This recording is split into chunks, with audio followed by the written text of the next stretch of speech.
Good afternoon, everybody. Diane Doyle here with Plant-Based Dallas, and today was a cooking day. I had invited Paddy and Rachael over to do a little bit of food prep for themselves for the week, and we're going to show you what we did. I gave them some options of soups that we could do in the Instapot, and so we did 3 soups, and then we did some other added things. Paddy, you and Rachael sort of tell us what we have here. So we did basil hummus. Yep, because we got fresh basil in the Oatmeal. garden.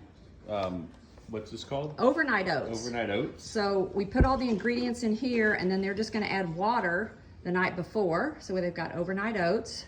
We have rice and potatoes and tortilla soup.